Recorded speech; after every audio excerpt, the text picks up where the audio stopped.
শুভ সকাল বন্ধুরা, তোমরা সবাই কেমন আছো? আমি তো খুব ভালো আছি। তো আজকে তোমাদের দেখাবো আমি ছোটোবেলায় মানে কোথায় সব থেকে বেশি সময় কাটাতাম। আমি যে সবাই ঘুম থেকে উঠলাম, একটা কথা কী বলো তো, এখানে আসলে আমার সব থেকে একটা জিনিস খুব ভালো লাগতো।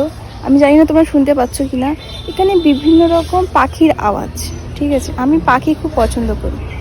ঠিক আছে, পাখি বলো মানে পশু পাখি বলো, তারপর তোমার কুকুর বিড়াল, এগুলোর সাথে আমি বড় হয়েছি বলতে পারো। মানে আমার বাড়িতে আমার মা বাবা কুকুর বিড়াল ভীষণ ভালোবাসে। শুধু কুকুর বিড়াল পাখি টাকি যা আবার মানে আমি যখন ছোটো ছিলাম, 6-7 বছর বয়স ছিল আমার মনে আছে আমাদের বাড়িতে 16টা না 20খানা বিড়াল ছিল। মানে সব রাস্তা থেকে চলে আসতাম, বাবা মা ছেলেকে মানুষ করে বড় করতো। তো অতগুলো বিড়াল ছিল, কুকুর ছিল। সো সেখানে আমি এদের সাথেই বলতে পারো মানুষ হয়েছি। আমার কাছে মানুষের থেকে পশু পাখির ভ্যালু আমার লাইফে বেশি।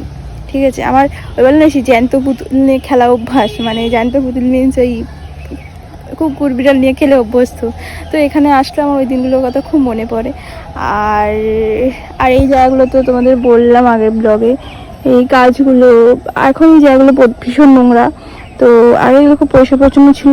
এই জায়গাটা খেলতাম, রান্নাবাটি খেলতাম আগে, এগুলো পরিষ্কার করা হয় না। যাদের সাথে খেলতাম তারা এখন অনেক বড় হয়ে গেছে।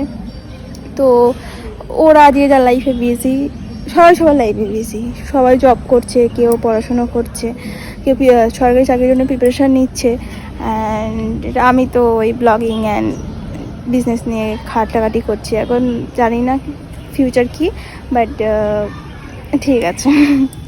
সো আর ব্লগ দিতে থাকবো।